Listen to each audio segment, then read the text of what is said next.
to you, or what you feel is right. And if it ain't, you know, you gonna fuck up. Like you'll fuck up, but you end up learning from the experience. Like you learn from the experience and to not make the same mistake. You know, not make the same mistake twice. Although sometimes you got to make the same mistake continuously till you figure it out. Till you figure it out. Like, all right, I did it this way. Okay, fucked up. Okay, back to the drawing board. We gonna try this.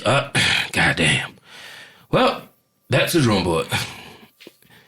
But as far as even now, like I said about it, if I hadn't moved, I don't think that I would have fell into the career path that I'm in. Right. Like early versus. Would you go back to school to get a degree in child development? I'm working on it right now. Okay. Like, I mean, as far as I don't want to say like it's a back door to it, but yeah, that's a high kick. It's like I don't want to say like it's a back door to it, but it's a different different pathway. Like getting to being like a master teacher is like a different pathway or whatever. It's like I can do 90 hours, the 99 hours that are for early childhood education, and then do another 45 for early school age. You know what I'm saying? 45 hours, so like school age children, and you just build your experience off of that. Like I'm learning that all these people that open up daycares, all they do is they just keep going with getting all these hours, racking up all these hours, and continue education. And it's like, until they try to be like a director or whatever. That's when you got to go get a couple college credits for it. Mm-hmm. But I'm learning this industry now. I would tell everybody like, childcare is a thankless job, and the pay sucks. So you gotta really, enjoy it. Yeah, you gotta really enjoy it. I mean, well, I would say that to anybody for anything. It's like, you gotta enjoy what you do. Mm-hmm. Like you gotta enjoy what you do, even if regardless of the pay. Like, cause the money will come. Mm-hmm. For me personally, I don't know about anybody else, but for me, it's like I do it because I love it, or I do it because this is what I want to do in the moment. Like this is what I want to do in the moment, and then once it stopped being fun, all right, I gotta get the fuck up out of here. Okay. You ready to get started, Shauna? Yeah. Are you sure? Nigga, I said yeah. Okay. Now, welcome to Bino y Audacia, el podcast. I was about to say bienvenue, but that's French. Bienvenidos a Vino y Audacia, el podcast. Yo soy el hosto, Brandon Sicard.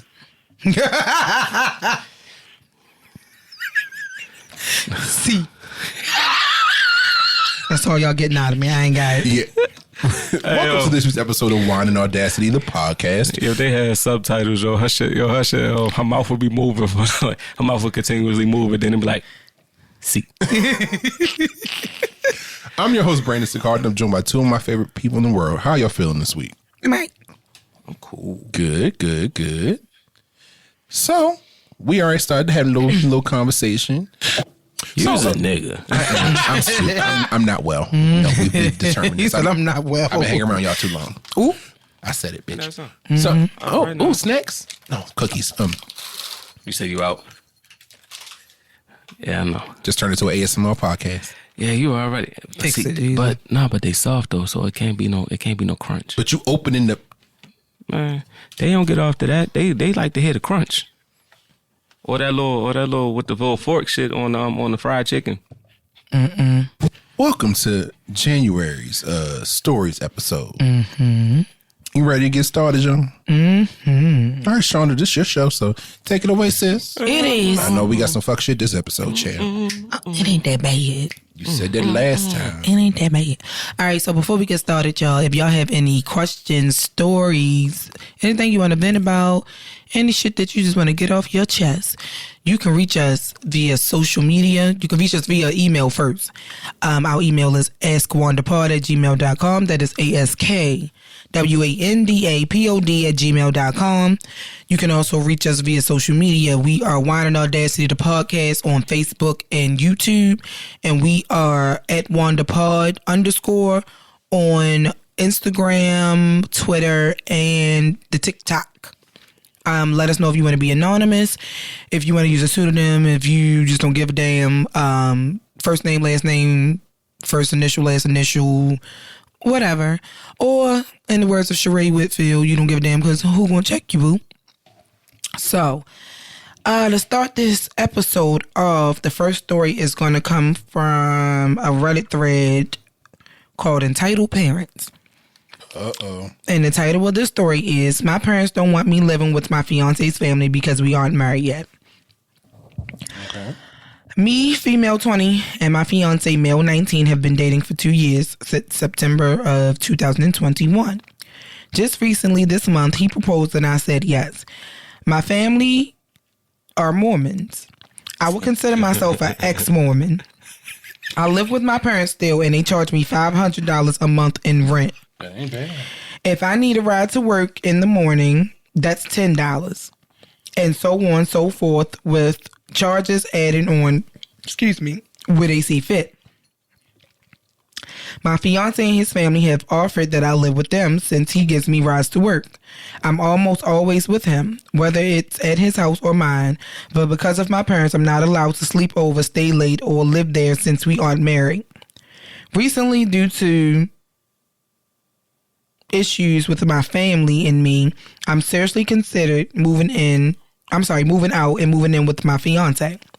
I wouldn't pay rent except for maybe $40 a month for my dog, which I have no problem with, and it's a huge step up from $500. My dog would have a fully fenced large backyard to play and get her daily exercise while I'm at work all day, 10-hour shifts, and I'd be in a better mental state. Though I'm having some things keep me from doing so. I don't know what would happen if my parents decided to take me off the insurance if they didn't want to speak to me after I left or just not attend the wedding that they have even said they'd pay for a lot of. Is there any encouragement or advice you guys can give me on this? I can clarify if there's any confusion. So, reading this story, I always have issues with parents trying to tell adults what they should and shouldn't do. Now, while I agree, my house, my rules, I don't think it's up to you to tell me I can't move out or I can't go live with my fiance because we're not married, and to threaten me with not paying for the wedding that you told me that you would pay for that I probably didn't even ask for you to pay for, or to threatening to just cut me off completely because I'm not doing what you want me to do. I feel like that's a form of manipulation, and I don't like it at all. Now, yeah, my roof, my rules. I think they're a little young to be getting married. That's just my opinion. I always don't think people should get married that early on in life, because you still have some growing and things to do. And I don't know about nobody else, but at 19, 20, I wasn't the fucking brightest. Well, none of us were at that age. So marriage is a big ass step. But, I mean, if you really look at it back in the day, they did get married that freaking early. And yeah. Although it might have been for certain type of reasons, they stayed together for a very, very, very, very long time. It might not have necessarily been love. Let's be real about it. But, yeah. The advice I probably would give you is do what you feel you need to do, but just also be prepared to deal with the consequences if things don't work out in the way that you expect them to. Personally, I feel like the bad part is that this is a religion thing, and because they're Mormon, it's like my parents are Mormons, and I mean I know that it was read as entitled parents. I mean, the title was entitled parents, but it's like, it's not entitled. I don't think that it's necessarily in being entitled, but it's the fact that, this is our religion. Like, this is our religion, and of course, you're gonna say that you're ex-Mormon, but baby, like, but you're living in a Mormon house. And it's like, listen, we don't rock with that. Like, right now, you only 8, like, you still 18. Like, you 18 now. If you got the means to move and be out, go ahead, be out. like, you know, but just understand that, and I think that a lot of parents be trying to, you know, they're trying to make us realize that, like, yo, listen, yo, once you leave, you know what I'm saying, like, you know, they prefer for us to stay gone for a while, like stay gone, but at the same time, it's like, yo, you gotta leave, like, yo, leave, go learn that lesson, and then, you know, but she might not be able to come back though, like, and because I mean, religious reasons, it's like, yo. Like I think like Jehovah's Witness, like, yo, when they shun you, like, and Amish, they shun you, it's like, yeah, bro, you know, I felt like no contact after that. It's like, once you leave, yo, you leave, like, and I believe that the parents is like trying to like warn her like beforehand, like, hey, yo, listen, this it ain't popping over here, B. Like, what you trying to do? No, like you can't. You only 18. And that's fine. They house their rules, but it's like, yeah. Don't, ain't no, like, once you leave, ain't no coming back. Mm-hmm. But I do say at 18, yo, you should probably, I would, as a parent, I would say think about what you're about to do before you do it. Like, yo. That's only advice you can really. Like, yeah, just think about it before you do it, yo. Don't go around out here getting married. Like, you know, getting married before you're ready, and usually it's like, yo, you just going off impulse feelings, and that's like, oh my God, you know, he's the best thing, you know, he's the best thing that ever happened to me, and it's like, that's the best thing that ever happened to you right now. That's how you gonna feel, like, how you gonna feel later on when y'all, like, you know, like, at least wait a couple years, you know what I'm saying? I honestly wait to 21. If y'all can make it to 21 with no significant issues and no hate, no animosity or whatever, yo, all right then, cool. Right. But right now, yo, you young. You dumb. Full of that other stuff that we can't talk about. Because you're Mormon. But still. Yeah. But it's like, yo, you're young and dumb, and you gonna do young and dumb shit. Like, yo, you haven't done young and dumb shit yet. Mm-hmm. Go out and experience the world and then think about that shit. Like I said, if y'all can make it to 21, and, you know, if you make it that 3 years and, you know, without no significant problems, and you still sure about it, then go ahead. Like, you know, go ahead. But for the moment, for right now, yo, just stay here. But just know that you stay here. My rules. Yeah. Like, but I don't even think that's a control thing. I think it's more of a respect thing. Like, you know, like when Brandon turned 18, like, I never forget that day. I just got out the car with y'all. Mm-hmm. This was probably like 2-3 o'clock in the morning. Brandon was 18. My mother told Brandon to be home at 12:30. Like 12:30. Okay. Because this nigga ain't show up until after I got in the house. It was almost 4 o'clock in the morning. How old were you when that happened? 21. And he was 18. Robin told him be home at 12:30. I come in the house. She's sitting in the living room. You see your brother out there? No. I was like, what time is he supposed to be home? I told him be home by 12, no later than 12:30. I'm looking at my clock like, shit. All right. As soon as that nigga came through the door, pow, like, and it was like, but it was, and then, you know, because why 18 is legally an adult. Yeah, he was upset with me. Like, he was upset with me. Like, yo, you be coming in all hours of the night. I was like, yeah, nigga, that's because I'm 21 and I go to work in the morning. Like, I go to work. Right. I'm not in school. Right. And yo, that's just her. Yo, that's just her rule. Yo, she don't say shit out. Like, she don't say nothing else. She's not telling you to do anything else other than be in the house when I tell you to be in the house. Because you are still in school. That is the only thing that's safe, though. Mm-hmm. That's the only thing that's saving you right now. I mean, that's the only thing that's holding you back. You're still in school, yo. You ain't getting up going to work. You ain't paying no bills or nothing, nigga. Like, just do what she say. It's a respect thing. Like, respect my house. I tell you be at this time, then you come in at this time. Yeah. That's what I'm saying. Like, yo, just look at it. Don't look at it like, yo, they trying to control you or anything like that. Just look at it more of respect my house. Mm-hmm. Respect my house. And it's like, of course they're gonna say my house, my rules, but it's just respect my, like, yo, respect my house. Respect the fact that I want you in here at a certain time. hour. Yep. Respect the fact that I want you to. I want things to go a certain way in my house. Mm-hmm. You want to leave? There's the door. But no, you walk out that door. This me taking care of you, like me taking care of you, walks out that door too. Mm-hmm. You on your own. Like I used to tell my kids when I throw them in the pool, hey, look, knock them off the wall. Like, you got to figure it out. You better figure it out. Get back to that wall. Mm-hmm. But that's all it is. It's like, yo, it's a respect. It's a respect thing. Like, exactly. That's to me. That's all I'm reading from it. Like it's respect. Like, yo, I ain't like, look, I know you 18. I know, like, I ain't trying to control you or anything. Yo, just respect me, and you know everything rolls smoothly. Mm-hmm. Cause my nigga. Sure.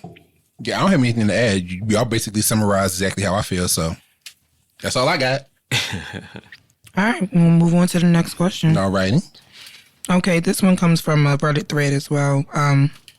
It's kind of a sub-thread on Am I the Asshole? Mm-hmm. And it is labeled not safe for work. So if you are listening to this on a loudspeaker, some people we may know, put your headphones on. Because we can't be held liable for stuff that come out of our mouth when you listening to it in your open office. And ain't. Mm-hmm. Yeah, I said it and I meant it. We warned y'all, NSFW.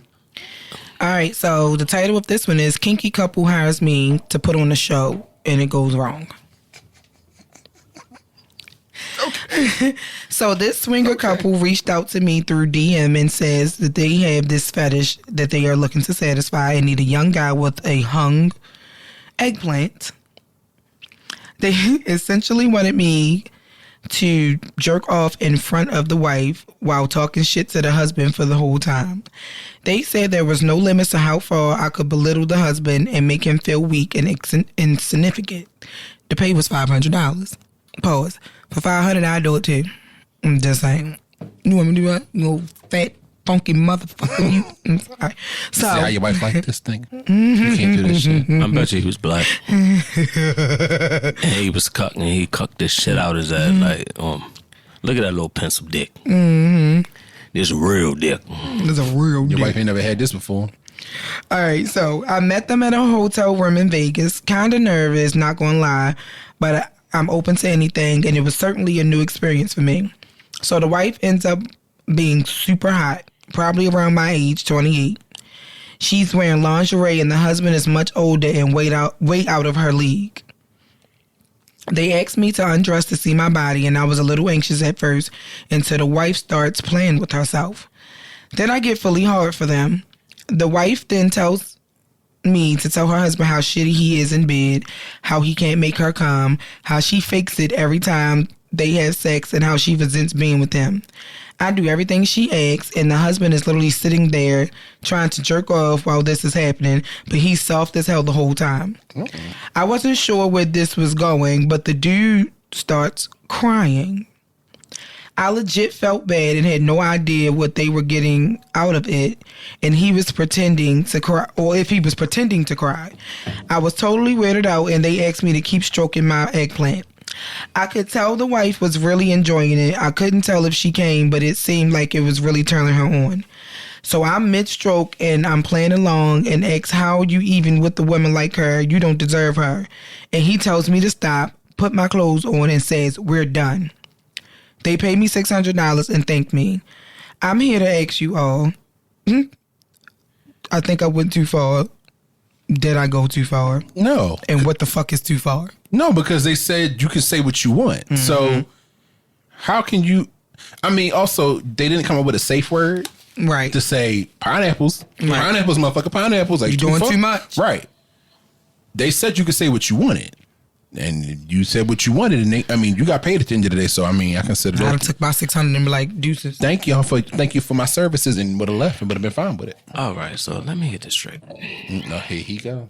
So you got hired to jerk off in front of your friend's wife, but then the friend was supposed to be jerking off. No, they weren't even friends. They randomly found him online, baby. Right, but what I'm saying is,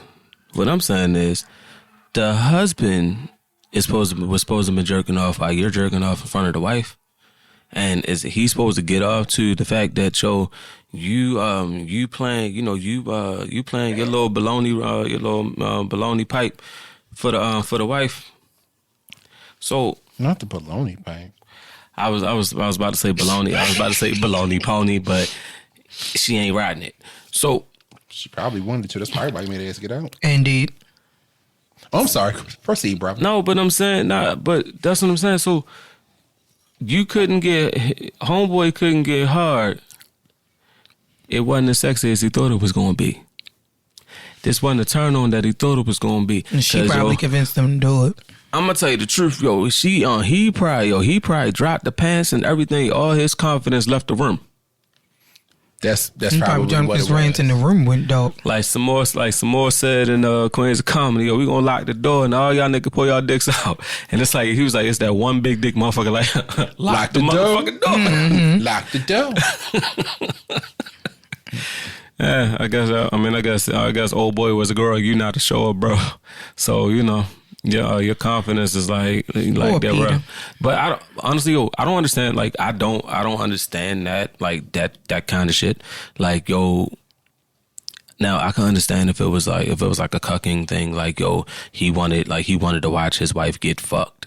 Okay, I understand. Like I understand that. I mean, I don't understand it, but I understand it, if that makes sense. Like me personally, I don't understand that kink. But I understand if that was the kink that they were exploring. But yo, you want this man to jerk off in front of your wife and you watch. You like what are you watching exactly? Yeah. Are you watching the wife get excited over this shit? Or are you watching him jerk off? And then the fact that you can't get it up and you got stage fright. I'm sorry. Stage fright. Stage fright. Air quote for my listeners. Those stage fright, air quotes. But it's like, yeah, that's all it is. It's like, god damn, you fucked around and found out and kicked that nigga out. And you gonna kick him out. You gonna kick him out because your wife is the only person enjoying this shit. I thought that was the point. I mean, I thought you were supposed to get some sort of pleasure out of being degraded. Well, you know what? Damn, I didn't even factor in that shit. Yo, he probably said some shit that actually hurt his fucking feelings. That's what it sounded like to me. He said, "That's why you dick, little bitch." What you doing with this punk ass nigga? Right. He probably was like, "I really have a punk ass nigga. You got to go, Raheem." Not Raheem. Like, my man, I told you, my man dropped his pants. Like, no, like that little, what's that little pencil shit over there? This a real dick. This a.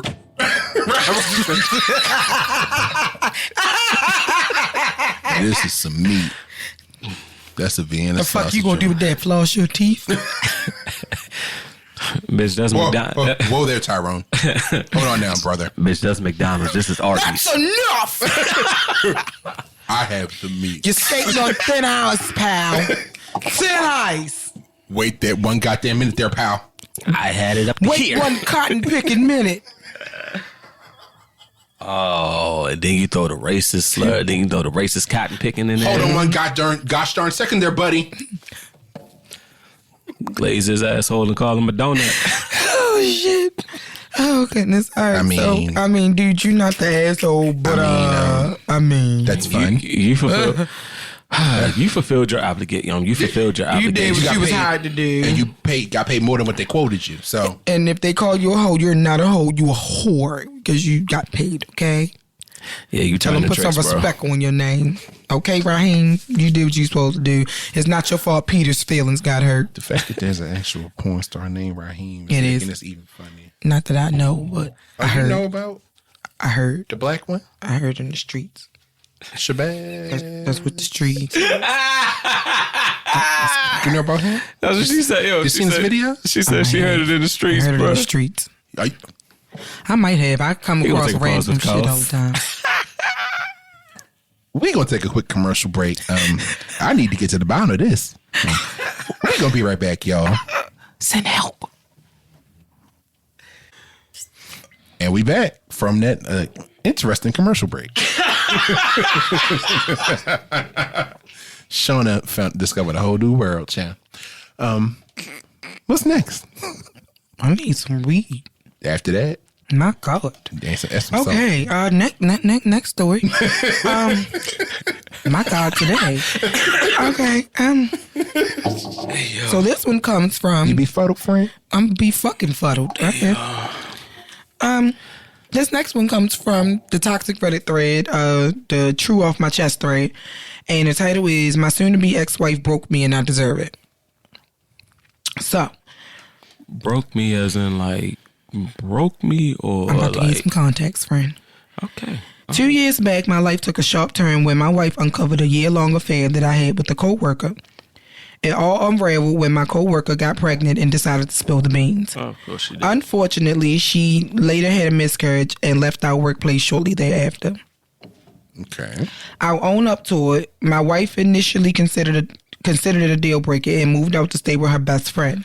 She talked about divorce, and I was desperate to salvage our relationship. I pleaded with her not to go through with it, and after a long 3 months, she finally relented and moved back in. Those first 3 months were nothing short of a trial, but over the last year and a half, things seem to be turning around. Even though our intimacy has dwindled, having my best friend back was incredible, and I tried hard to be the best husband I could. She declined couples counseling, but I believed we were making progress. She worked extra hours to reduce our debts, and our financial situation improved drastically. Mm-hmm. It almost felt like the dark cloud hanging over us had transformed into unexpected blessings. My job requires frequent travel, often taking me away for weeks at a time, with only brief returns home.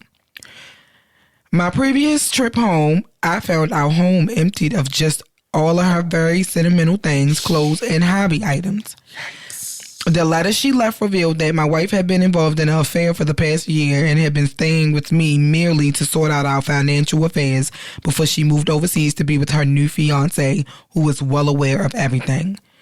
She called me during a layover and divulged even more painful details. To my disbelief, it turns out that her new fiancé had been helping her pay off our shared debt, as he was tired of being separated from her, and she wouldn't leave until she had severed her financial ties with me completely. I am deeply troubled by the dramatic change in my wife's life plans. She used to be an advocate for a child-free and feminist lifestyle, but now she's making a complete U-turn by moving to her new fiancé's country to embrace a traditional role as a stay-at-home wife and mother while focusing on her creative passions during her downtime. This gives me a sense of confusion and betrayal, as the person I once knew seems to have undergone a radical shift in her beliefs and priorities. She will be able to come and go from this country freely because it's her freely. It's a first world European country. We've made contact on social media a few times since, and she seems happy, but anytime I call, he is the one who answers her phone. She left in October. The house is very quiet this Christmas. Yeah. What's good for the goose is good for the gander. Thank you. Kill yourself. Not kill yourself. My question is, did she have the affair going on at the same time? No. It started after. He was having the affair first, and then she wife. left him for 3 months. The affair happened over a year and a half ago. So she's been having the affair for the last year. So it's okay. So it was after they got back together. She moved out for 3 months.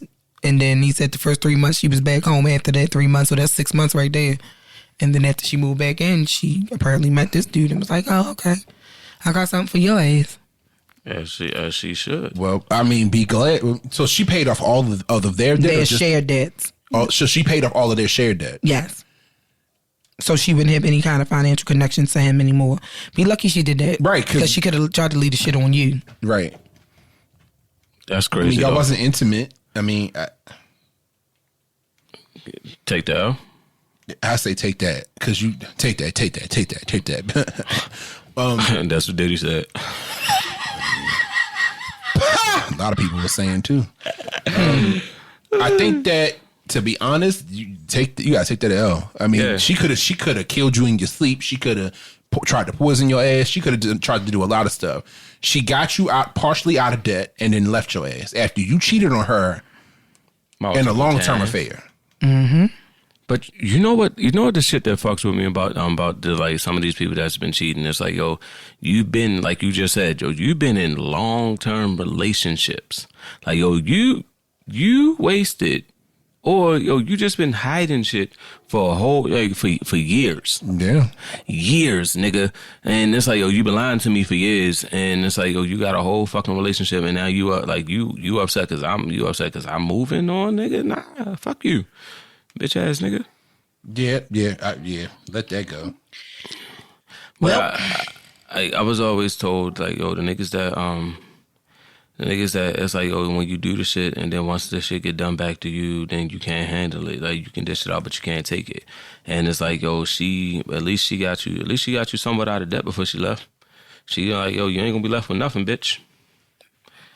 But you should be left with nothing, bitch. I mean, hey, be glad it's all she left with and leave you with nothing tingling down there. In the words of Bruh Man I'm sorry, not Bruh Man, of Hustle Man. Mm-hmm. Pick up the pieces. Pick up the pieces. Pick up the pieces.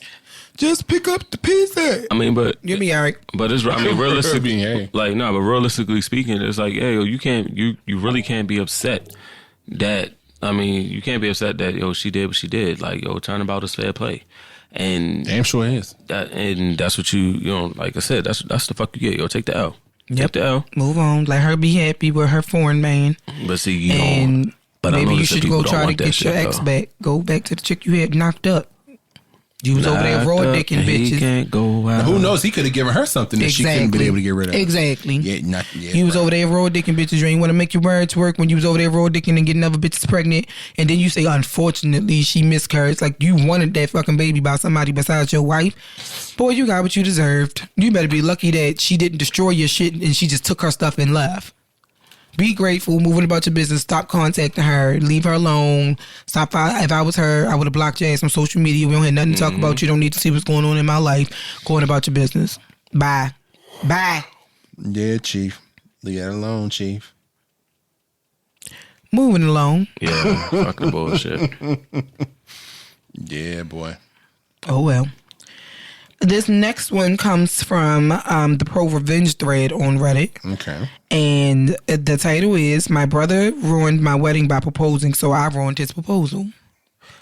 Oh, okay. All right. Before you even go into that real quick, I think that is most tasteless. It is. Like, that's tasteless as fuck. I wish somebody, matter of fact, nope. Yeah. Nope. I'm about to say, I wish somebody would do that shit at my wedding. I know that niggas got engaged before my wedding, and then somebody else got engaged after the wedding. Right. But it's like, don't do that shit at my fucking wedding. Don't do it, especially if you didn't discuss that with me. This is not your day. This is me and my, now husband's day. Yeah, don't make it about you, especially if you ain't clear that shit with me, because some people are okay with it if you clear it with them and say, hey, I want to do something special, and they might go, like I saw one where they went and took the bride gave the bouquet to the bridesmaid or to the friend, and then he proposed. They were okay with that, but no, that's my day. I wouldn't be okay. I'm gonna let you know now, if any of my friends listen there, I'm not okay with it, because I wouldn't do it at your day, and I wouldn't expect you to allow me to do it at your day. First of all, thanks for letting me be in the wedding party. By the way, I got a quick announcement. Hey, baby, come here real quick. First of all, we're gonna take a second. It took this bitch over 20 years to get married. I wish you fucking would. I would step on your big toe. Not on your big toe. No, you got to step on the pinky toe. That hurt worse. Yes, it does. All right, so I, 35 male, have a younger brother, Todd, 29 male, who had a complicated birth and had to stay a month in the ICU. And because of that, my parents have always doted on him and almost denied him nothing, even if it was to the detriment of my sister, Abby, 32 female, and I. My brother drinks in on the attention and has on more than one occasion made himself the center of attention at either my sister, or my cousin's special events. Because of this, Abby and I have a strained relationship with Todd and our parents. Unfortunately, Todd met and fell in love with Lucy, 24 female, who announced her own pregnancy at the baby shower that my mom held for Abby. Bitch. Strike one. Because I smacked shit out her. When I proposed to my wife, Michelle, 30 female, I wanted to elope, but she really wanted her family to be there, so I invited my family out of obligation. While out, my best man, Jim, 35 male, noticed a receipt from a jewelry store slipped out of Todd's pocket. Jim confronted Todd about this, which he led to an argument. Jim told me everything, and I told Todd that he was no longer going to be a groomsman because I knew he was going to propose at my wedding. Todd cried to our parents, and which led to a big blowout. In my parents' eyes, since Todd never admitted that he was going to propose to Lucy at my wedding, I was unfairly judging him. I refused and brought up Todd's past behavior. My parents couldn't refute this and got Todd to agree to not try anything at my wedding. This wasn't enough to convince me to let him be a groomsman, but I warned him that if, as a guest, he tried anything, I would make him regret it. Fast forward to the wedding, and surprise, surprise, Todd walked over to Lucy and proposed to her during Michelle's father-daughter dance, and did it in a way so that everyone would notice. Cue my revenge. Jim and I had hired a woman to pretend to be Todd's side piece, who cornered Todd and Lucy and claimed that she was pregnant with his baby. Ooh. Todd denied this, but when she called his phone, I had given her his number, and messed with Todd's phone to incriminate him. It didn't look good. Lucy threw the ring back at Todd and left in tears. When Todd saw the smile on my face, he knew that it was me, and I didn't respond to a single call, text, or anything else from him or my parents until after the honeymoon. Lucy has thrown Todd's stuff out and has been denying access to their kid. Todd is furious and is demanding that I clear his name. I sent him a text saying that I had no idea what he was talking about, as well as a screenshot of a bill from the wedding, and gave a vague message demanding reimbursement for half of the wedding costs. Michelle knew the whole time what I was planning and gave me the green light, and Todd ruined her moment with her dad, so I felt pretty good about it. Even now, Abby thinks I went too far. Abby is a sister. I mean, of course you're going to think you went too far. I don't think you went far enough. Because he warned you. Yeah. He warned you. He asked you not to do it, and you chose to do it anyway. And then not only did you do it anyway, you did it while his wife was having her father-daughter dance with her father. That was a special moment. I don't know if anybody has been to a wedding, but that is a father-daughter dance, a mother-son dance, or however, the dynamic is, whoever, whether it's a bride and the bride, a bride and the groom, and groom and the groom, whatever. That's a special moment, right? Mm-hmm. So you picked that very moment to do that, knowing everybody was going to fucking notice. You did it on purpose.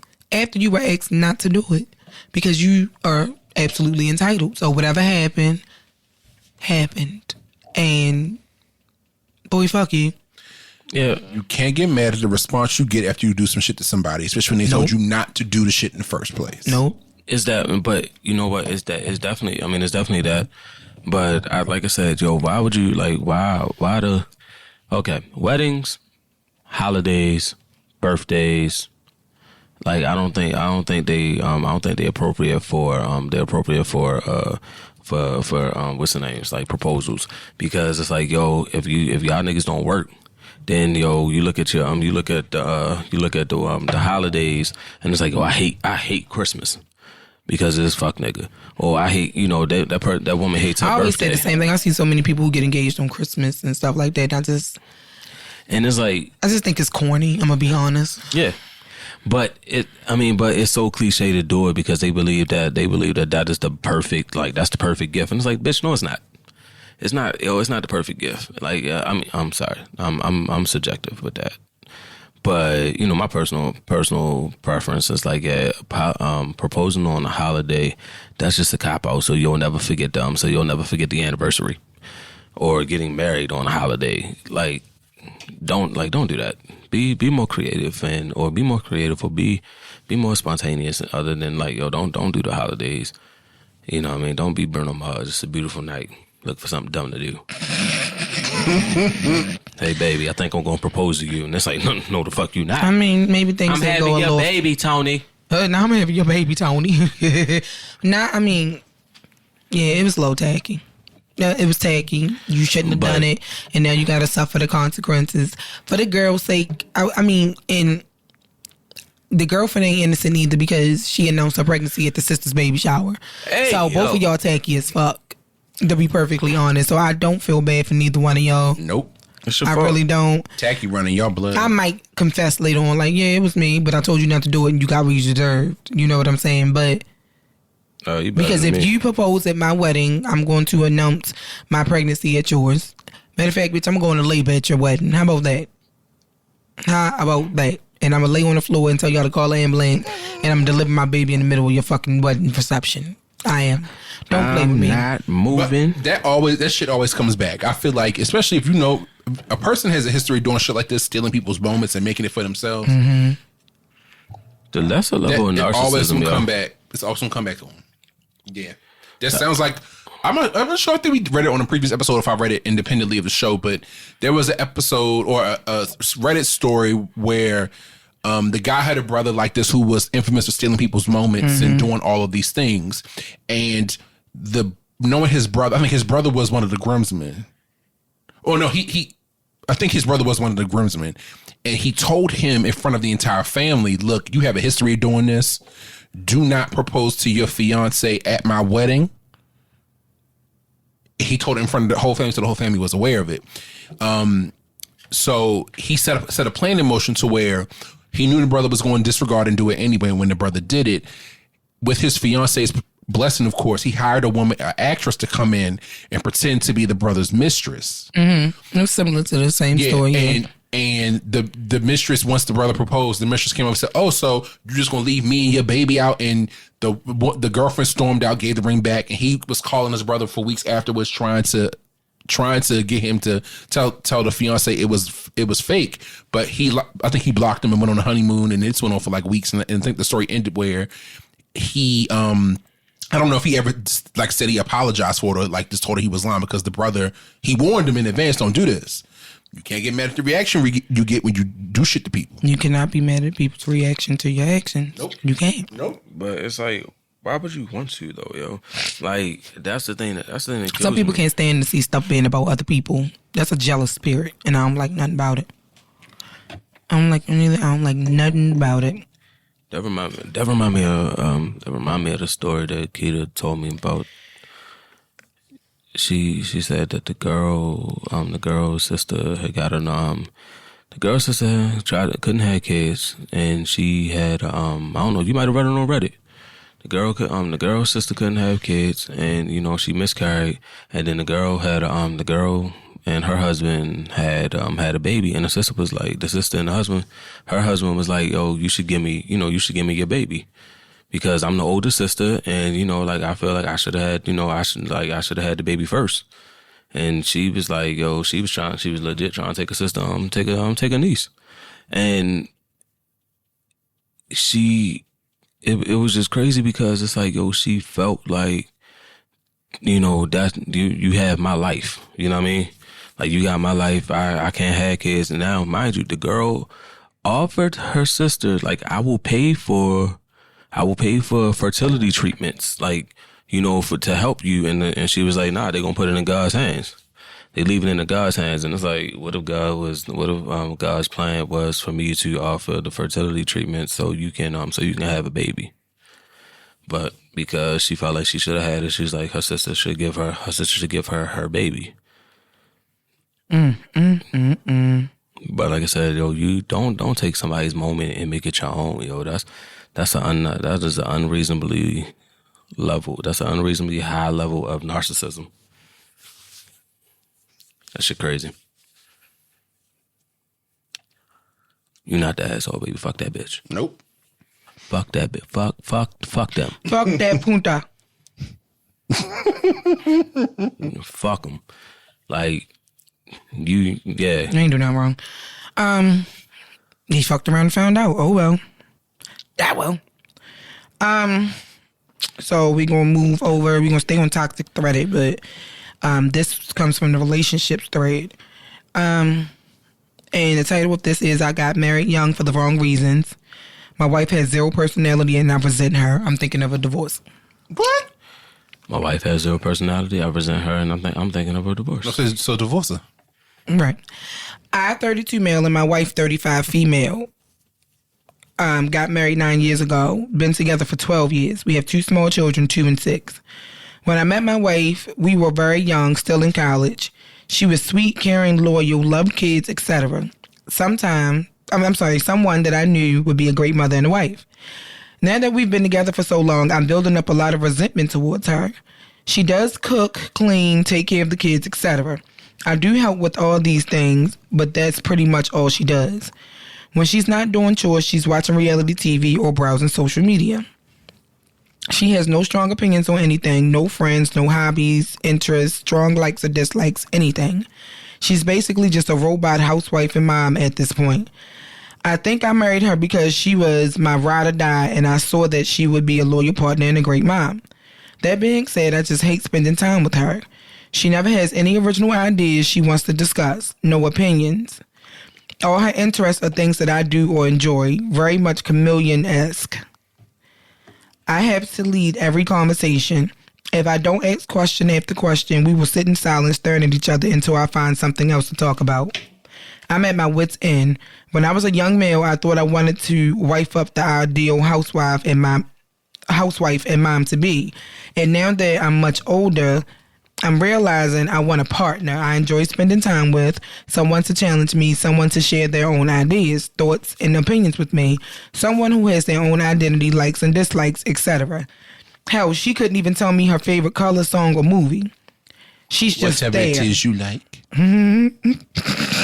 She's just there. Y'all so fucking stupid. Y'all stupid.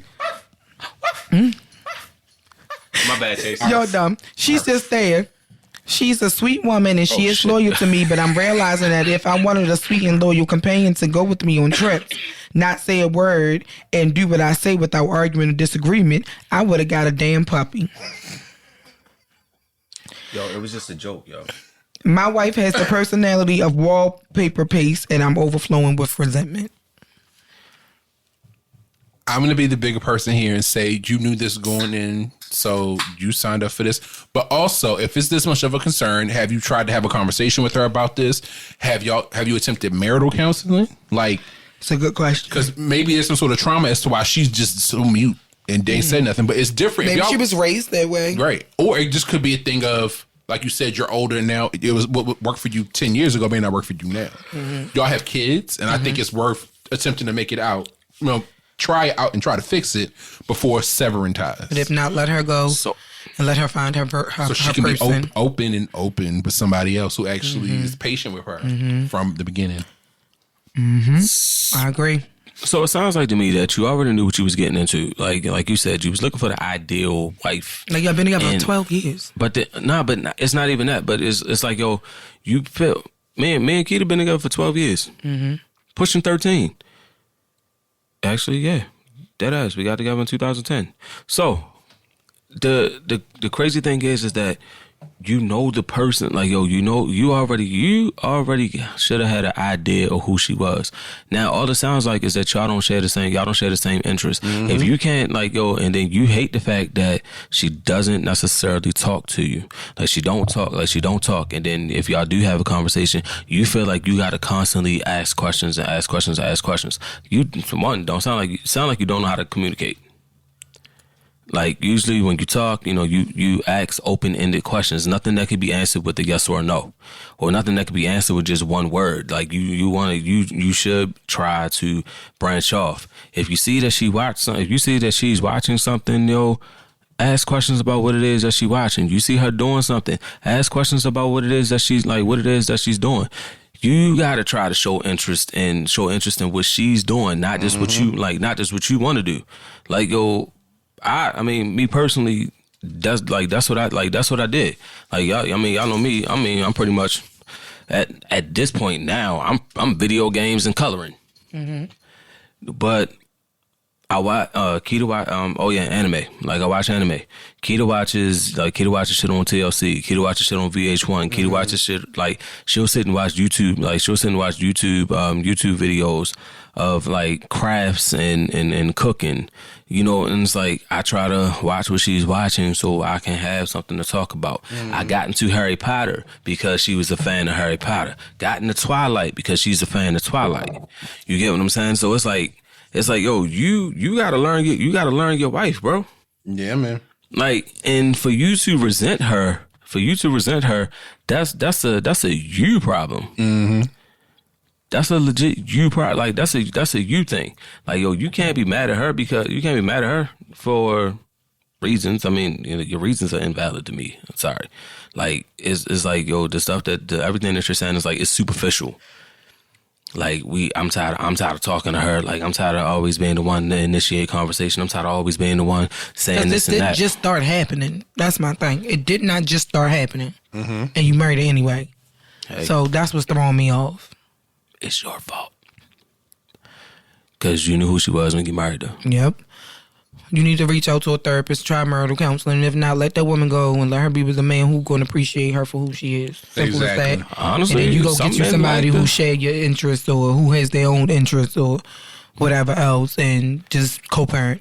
I mean, some men like the women that shut up and that don't talk, like that don't talk and they do their own thing, and it's like she allows him to do his thing.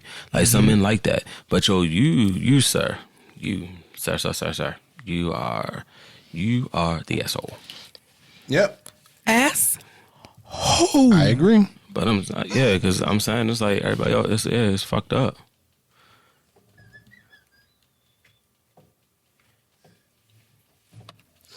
It's fucked up on their behalf. I'm sorry. It's fucked up on his. Yeah, fucked up on his behalf. It is. It definitely is fucked up on his behalf.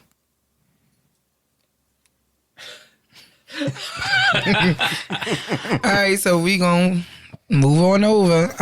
Before we do that, let's take a commercial break. Okay. And we'll be right back. And we're back. I think didn't we take a commercial break like right before this story, or like maybe 2 stories? Shut out, man. Anyway, well I'm trying to get the time right on the commercials, so. It's a work in progress, y'all. Proceed. So this one comes from the Reddit thread, True Off My Chest. And the title of this one is, My Husband is Gay. Okay. How you doing? Hey, bitch. We've been married for 3 years now, and I came home from a deployment about a year ago. It was about 2 weeks after I got back. I had woke up in the middle of the night and went through his phone. I found him on Reddit, making posts looking for men in our area. Hey, yo. His exact words in the post were, married men for married men. And was actually looking to meet men at our local gym. It made me sick in my stomach, but I had so much adrenaline that I kept going. I also found him making posts looking for sneaky links. What made me even more sick was that these all were all posted at a time when he said he was playing the game the night before Thanksgiving, when I was tired from cooking and decided to go to bed early. This was the last thing I thought he would be doing. When I found all of this out, I asked him about it, and either out of embarrassment or anger, he destroyed our house, throwing things around. Oh, because he got caught? Mm-hmm. Throwing things around, he's ripping up all our pictures. He packed a couple things and tried to leave. It was such a crazy thing. I had friends staying over from Thanksgiving, which was that day, and all of this is happening behind closed doors. I begged him to stay and said it's okay if he has those feelings. Of course, I'm not homophobic. I'm tired of this shit. Of course, I'm not homophobic. It's just a completely different ballpark when your husband is gay. I mean, that's the one person you don't want to be gay. It's a year later, and I still think about it. He told me he was just bi. I'm so confused. I'm so confused. He told me. funny because she said this happened when your husband is gay. It's a year later, and I think about it. I still think about it. He told me he was just bi, and that. Wait a minute, I lost my damn space. And that what he did was a mistake. But part of me feels like there's more to it. That's a lot of steps to make it a mistake. If you make a profile someone married. Like, what does he think about when we're having sex? Has he done this any time before or after? How am I to know that if he was... Wait a minute, how am I to know that if he didn't do anything while I was deployed... He said it was a one-time thing, but in all seriousness, who waits for someone to come back from a deployment to then do those things? Something was deployed already. He can't be that stupid. I don't know if anyone can share some perspective on what they think. The worst part is that regardless of everything, he still cheated, right? I still think that's cheating. And then it goes on to say, I just want to clarify some things. When I caught him, he did say that he only liked the act of texting and interacting with another male because it made him horny and it seemed erotic. Like it turned him on, but that's it. There has never been another instance when he tore up our things, just this once. We talked about it afterwards and he apologized for everything and told me he knew it was wrong and that he shouldn't have done it. At the time, I was confused, and I know divorce is hard, so I gave it time. I only posted about it now because I'm thinking about it and never told a soul. So it's been hard just sitting with all of this in my head. I appreciate all the help in the comments.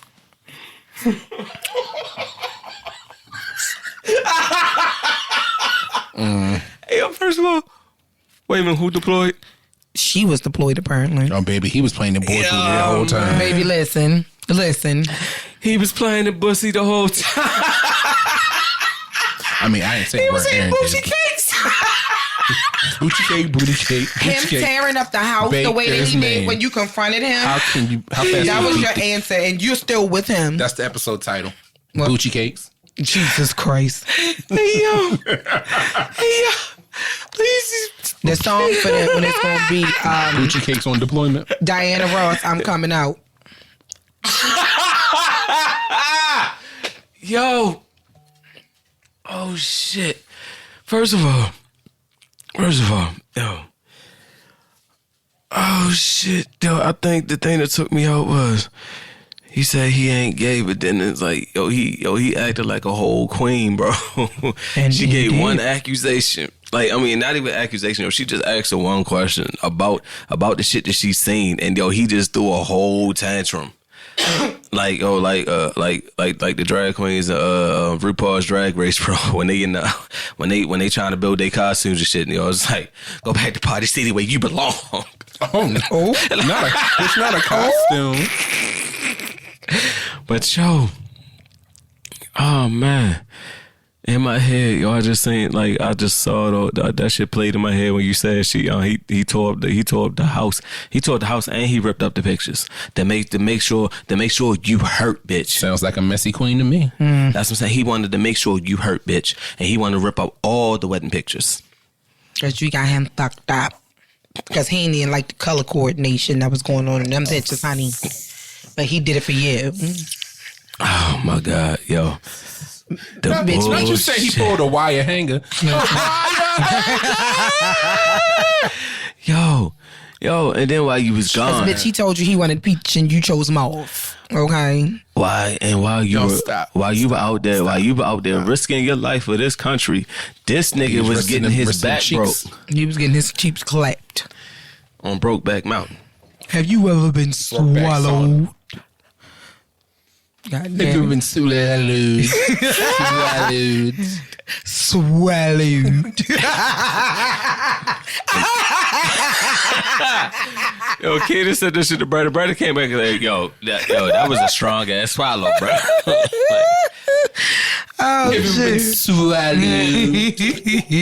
Swallowed. You out there risking your life getting shot, getting slugs. Yo, this nigga taking one. Yo, he taking a bullet in He his about to get ass. blown up by slugs, too. IUD and this nigga over here getting his back cracked. Oh, he doing the bending, bitch. Okay. He getting bending. And you talking about a year later and you still thinking about it because he's sorry. He ain't Bullshit. sorry. He's sorry he got caught. He got a boyfriend. I'm so sorry.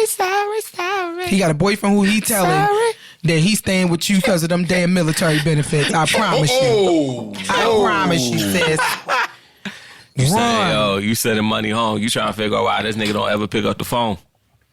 Baby, why His hands you full. spend $300 last month at Walgreens? What you get from Walgreens? Our prescriptions is at CVS. Blue. Oh, well. They had a sale on groceries. What is it, 6'9"? Yep. KY. Anal glide. You were on the Astro episode Glide. where we talked about the different types of. That was before your time, brother. I need to check with Lachey to see if she actually purchased one of my recommendations. Because, baby, you be sliding for weeks. Like the escapade. Escapade. Oh, yeah, that is what it's called. Escapade is I gotta stop drinking. You will have a good time. Leave your worries behind. That's the song. No. It's Escapade. Nope. I'm a sex shooter, shooting love in your direction.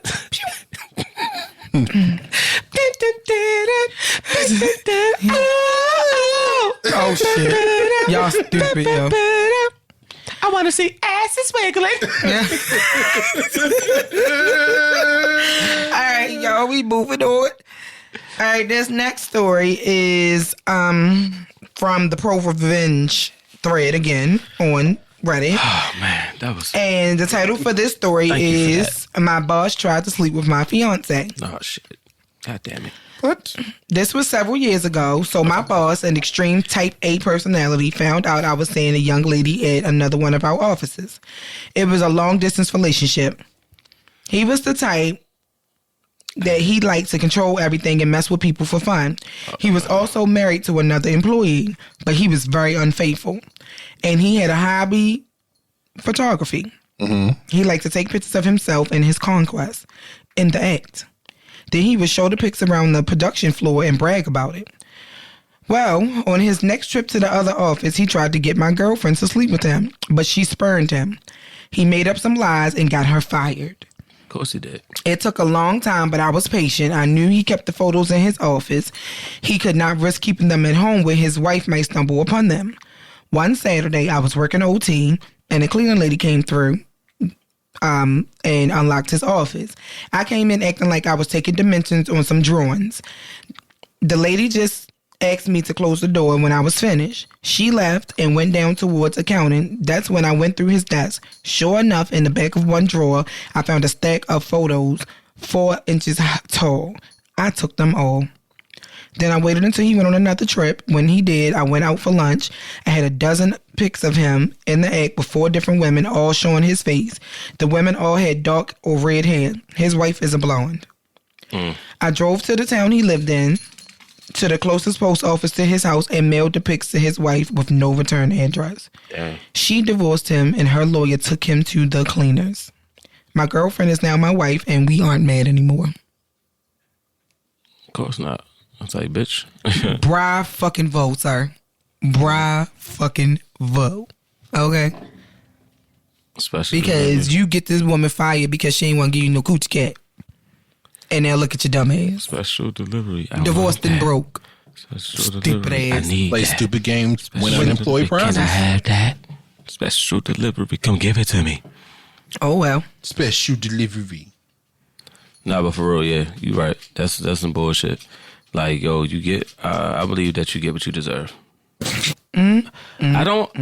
I think the thing that bothers me is those people who they use that. It's like an abuse of power. Like you feel like because you in a position of power, it's like, yo, they going like niggas need the job, or they be fiending for it. And it's like, nah, bro, like you ain't nobody. You ain't nobody, Jesus. I mean, not Jesus. You ain't nobody, Marco. So fuck that shit, man. Like, yeah, you got what you deserve. You fired, you get fired. I mean, you got a divorce and you lost all your motherfucking money because you just wanted to, what they say, risk it all. You risked it all. Damn, bro. Oh, well. Now look at you. Stupid broke. ass. But your dumb ass. Broke, bitch. I bet, Took everything. She took the house, the car, the kids, and the dog. She won it all. You nothing but a liar, deceiver, you heartbreaker, and I won't let you back in my life, so I'm taking the house, hey, fuck the the car, bullshit, the kids, the dog. I want it all, bitch. Fuck you. Yeah. Lord. Nigga. Okay. What's next? I'm sorry. Don't be. This one comes from the. I don't know why that's the name of the thread, but it is. It's the comfort level thread. And the title of this is "I punched my sister-in-law in the face and it felt good." Okay. One night, deserved it. I said the same thing. One night in July, my sister-in-law came home from work and had asked me to go outside to talk with me. It took her a few minutes to get it out, but she had told me that she had an affair on my brother with a coworker. Mind you, my brother and her have 2 young kids. Fast forward towards the end of October, her and the guy she cheated with bought a house 2 towns over and moved in. She was at my brother's house to get some more of her things, and she had been given a lot of attitude towards everyone in the house. I had been really fed up with her at this point, trying to make herself seem as the one who had gotten screwed over. I had put some of the stuff in a hamper that no one uses and took it downstairs for her to take. I set it down a bit more aggressive than I had wanted to, and she turned around and yelled at me not to throw her things. I had tried calmly telling her that I didn't throw it, but she didn't want to believe me. I walked away back downstairs to ignore her, but she ended up following me downstairs, and her son had followed behind her. She started to get in my face. I was done with her getting in my face, so I started to get in hers, and we started to argue. My brother came downstairs to try and split it up, but she started to get in his face. They were standing at the bottom of the stairs at this point. I see her raise her arms up to his shoulder level. Any and everything ran through my mind of what she could be thinking and of doing to him. So my immediate reaction was to punch her in the side of her face. She fell down and ended up knocking my brother down with her. Then a big fight started between her and I. The cops ended up getting called. Her and I both almost went to jail that night. A few days later, I had many people telling me that she felt bad and was sorry for what had happened, and I have yet to hear those words come out of her mouth directly. I won't lie. I don't feel bad. You shouldn't. I said the same thing. No. You shouldn't. You ain't know if she was about to strike your brother or what. That was a reaction. And then she had the nerve to be in there talking shit like she was the fucking victim and she was the one hoeing around. Girl, fuck you. You should have kicked her down the steps. That's all I'm saying. Fuck her. I'll be that. Fuck her. But it's like for you to punch in the face like you just said, it's like, man, fuck that shit. Yo, you admitted to having an affair. So niggas like. And then you gonna tell his sister like she going. What's she supposed to say? What I'm supposed to tell you? My brother ain't do that. Like you sat in my face and told me you fucking around with my brother. What we supposed to be BFF after this? Damn. I should have punched you in your face then. Shit. And then we'll come in the house with attitude like somebody did something to your monkey ass. Yo, monkey ass. Monkey ass bitch. Yo, monkey ass bitch. Oh, Millie Mouth ass hope. Swing hope. I mean, Girl. What am I trying to say? I feel like Fuck her. Well, that too, but better for you to hit it than your brother. Facts. Yeah, cause your bro gonna go jail. He gonna go jail. Yep. They gonna put that nigga down there. They gonna put that nigga under the jail just for that shit. But it is but it is a situation of like, what did you expect? Like, what do you expect? Champ. You can't do shit to niggas and not expect shit. Like you can't do shit like that and then don't think that don't think you're not gonna get your ass handed to you. And that's on everything. Mm-hmm. Yeah, I agree. Girl, fuck her. You weren't wrong. You was defending your brother. And I wouldn't apologize for nothing. Because I'm not sorry. You got what you deserve. Right. But I think that's the realization. It's like, yo, you got what you deserve, Joe. Sorry. Yeah. Matter of fact, that is the ongoing thing for this particular thread. Mm-hmm. It's like, yo, you people getting what they deserve, and like, you don't get to tell nobody that you cheated. Like, yo, don't say you cheating on my brother, and then it's like, I'm not gonna call. Like, I ain't gonna call Shauna and Kiana. Go handle that. Like, hey, yo, listen. Yeah, go handle that. Cause come in my face like, wow, got something I want to tell you. I cheated on your brother. Okay, bitch, we'll go back where the fuck you just came from. You be looking like, bye. You cheated with my brother. Bitch, you what? Fuck you mean you cheated on my brother? Oh, you ain't leaving this bitch. What am I supposed to do with this information? I'll tell you what I'm gonna do. I'm telling hey, you. come here. Hey, nigga. She got something to tell you. Either you tell him, bitch, or I'm gonna tell her. Yo, I like that. That's how you handle the situation. Yep. Either you tell them or I'm gonna tell them. I'm not holding your secret, girl. Fuck you. Go ahead and tell them what you just told me, man. You remember? You remember? I remember. Like, so that's what this bitch just told me, right? You know that nigga, you know her work husband? They fucking. Mm-hmm. They fucking. And I just found him on Facebook and I found his address. You want it? Okay. You know what? Nah, dead ass. Like, hey, yo, look, you want to go over there? We can go over there if you want to. We can ride out. We can go flat and thread that nigga tires. I'm telling you right now. We going over there, bro. Say it. Put a candy bar in this gas tank. Nah, like Boogie said, bake a cake in that engine. Put some shrimp in this tailpipe. Ew. Or like Connie said, put bologna on the car. Yep. Put bologna on the car in the sun. Yep. That shit ain't coming out. Nope. I'm just gonna pull the paint off with it. Or eggs. From what I heard. That's what I heard. Sunny side up, bro. Pour some paint thin on that fucking car. Nope. Well, sound like she got what she deserved. You don't need to feel bad. You ain't do nothing wrong. You was defending your brother. Next. This one comes from the Entitled Parents thread on Reddit, of course. And the title is, My cousin sends our family her child's Christmas list each year and it's completely insane. Wait, say that again? My cousin sends our family her child's Christmas list each year and it's completely insane. Why is that a thing? That's what I would like to know because I would have been sending a tree Christmas list out. I'm just saying. That Negro getting expensive. It's not even...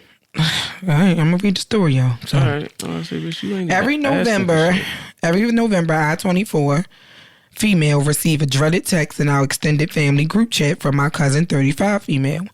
The text includes a highly detailed Christmas list for her 5-year-old who we'll call Penny. The items are always expensive, obscure, and very hard to find. Additionally, she expects us to reply with the item we have purchased, then sends back the updated list with that item checked off. Each year, there's exactly the number of items for people in the chat, and once people hurry to claim the cheapest ones, you're left with $100 to $300 items to choose from.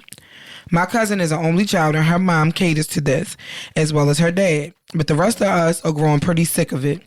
Last year, someone didn't follow the list and said that they already bought something else in the group chat, and she responded that isn't what Penny wants this year, which made them feel guilty for not adhering to this insanity. Now some backstory. Penny has autism, is nonverbal, and the sweetest child ever. My cousin and her husband are good parents for the most part, but they are a little self-focused. For example, they are both collectors of things like manga and toys, and lose their minds if Penny touches their things, and the house is full of their collection. They have an entire room dedicated to this, which they call the fun room, and their daughter isn't allowed in. Not so fun. Now here's the kicker. The items on the list are almost always part of a collection, either vintage, certain edition, this or that, and tons of Beanie Babies. They have started a toy collection similar to their own for Penny, but it's a lot of things I've never seen her enjoy or show so much interest in. One year, the most excitement she showed was for the box, and she loves Disney movies and Paw Patrol, but never has she gotten gifts related to these things. Also, we suggested some gifts like a toy kitchen or something interactive and sensory, and they shut that down in favor of expensive Legos. Star Wars Legos. She's 5. I know damn well that's going straight to Daddy's fun room. This year, I'm getting her an Ariel doll with a matching dress. I'm stopping this madness. Yeah. I can see if you want to send out a list of of certain things, like cheaper things. I got it, bitch. What? Y'all niggas is petty. Oh, because they put their gifts on the list too. Yeah, you petty ass bitch. That's exactly what they're doing. Well, our baby want the new Star Wars Legos. That little girl ain't never seen Star Wars. Let me explain something to you. For those of you who may not have children or don't have children who are into Legos, not even the special edition ones, are fucking expensive. The smallest set that I've ever bought for Trey was into Legos heavy. I bought a small set of Legos that probably was less than 100 pieces that was almost $30 fucking. That was a small set. The big specialty ones. We're talking 2,000, 3,000, 4,000 pieces. Yes, them specialty sets, the Star Wars and the cartoons and all that stuff like that, run anyway from $100 to more dollars. 1 year Trey X4 set that was $150. I told that nigga he better keep every Lego in that box until he graduate from college, and then pass them along to your children when you have some. Legos are not cheap, and they hurt when you step on them, because I almost snatched Trey ass out the bed one night because he had left some in the middle of the floor and I walked in there in the dark. Okay, and then you gotta literally lean down and get them off your foot, because the fucking things stick to your foot after you step on them, and you go to put your foot back down thinking that it fell off, and you step on it again. Okay, Legos are not cheap. I know for a fact that the Star Wars Legos that y'all are requesting run almost $200 on the cheap end, depending on where you get them from. Fuck y'all. Fuck y'all. Fuck y'all. I will look up specific toys for children with autism or sensory issues, and that's what Penny ass would get. I don't give a damn if y'all don't like it. If you don't like it, take it back.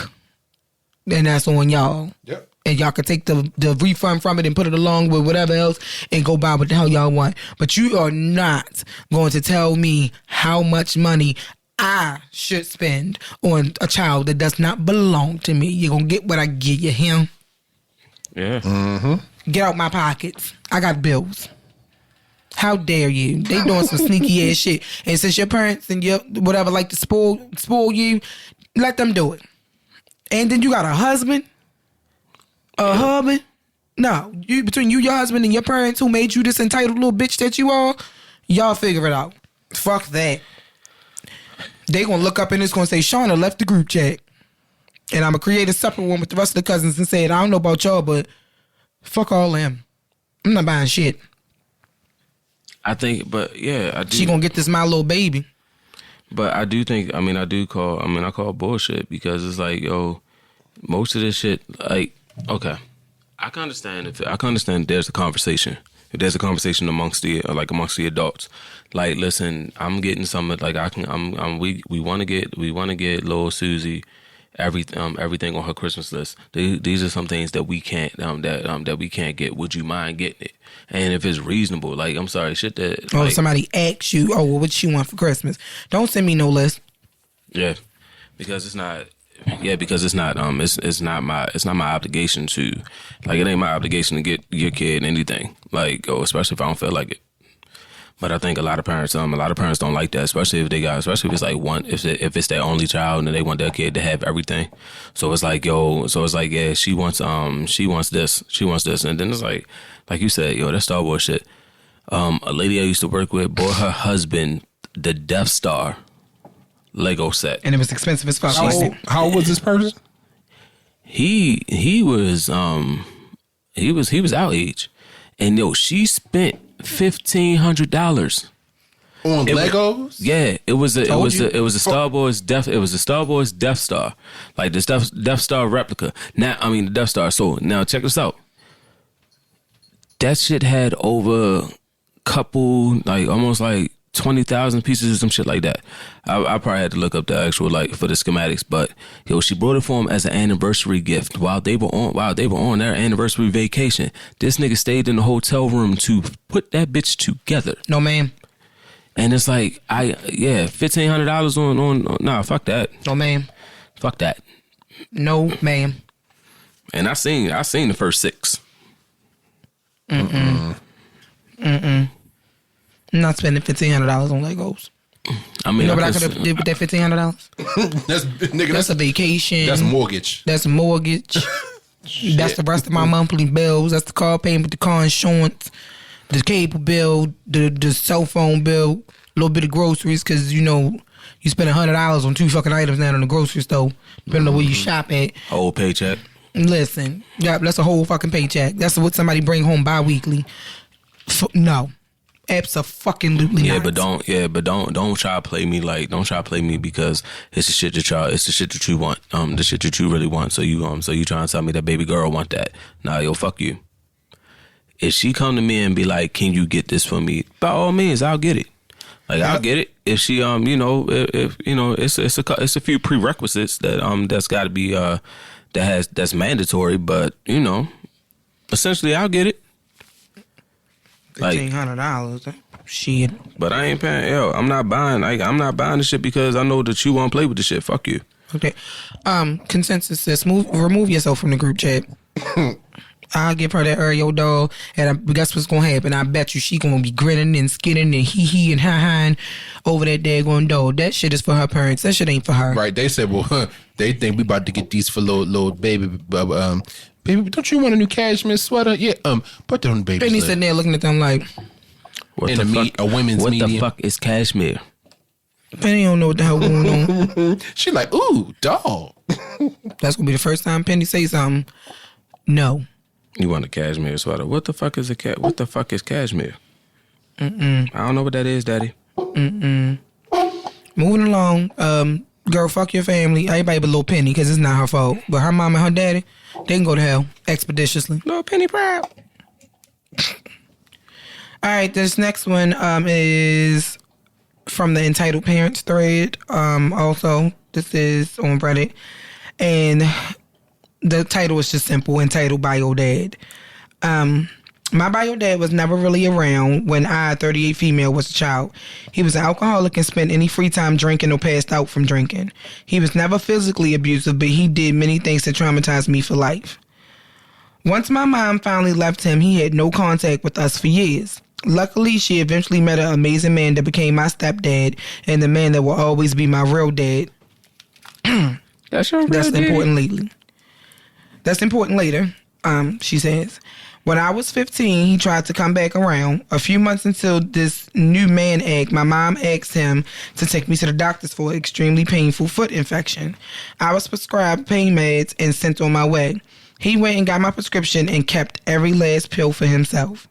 He knew I would tell my mom, so it was another 15 years before he came back around again. He really seemed to try this time. We took things slow and actually began forming a real relationship for the first time in my life. On Christmas 4 years ago, we planned for him to come stay with me and my boyfriend. He canceled last minute, but I told him it was okay and we'd see him another time. That was apparently too harsh, and he went no contact with me. I don't know if I was supposed to beg him to come or what. 2 months after Christmas, my now husband proposed. It was a quick engagement in February, married in June, extremely small wedding. I sent Bio Daddy an invite and didn't even get a response. Either way, I planned on having my stepdad walk me down the aisle. He was the one that raised me and dealt with the trauma I had from my childhood. I think I've heard this story before. He was the one that was always there for me no matter what. When my bio dad found just out... a lot of them like this. When my bio dad found out, he flipped.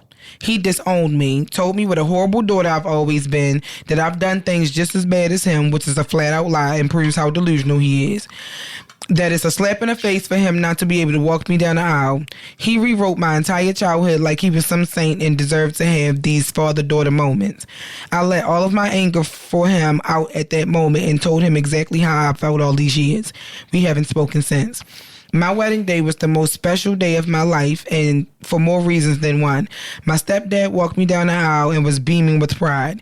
He was so thrilled that I asked him, but 5 weeks after the wedding, I get a phone call that shook my whole world. My stepdad was admitted to the ICU and it wasn't looking good. Shit. He passed away 1 week later. My wedding was our last family get together, and I'm so thankful that I have those memories to cherish, and I didn't allow my entitled dad, bio dad, to ruin one of the last moments I got to have with my real dad. Oh. How do you disappear on one of your children and then get mad when she won't let you walk you Multiple down times. the aisle?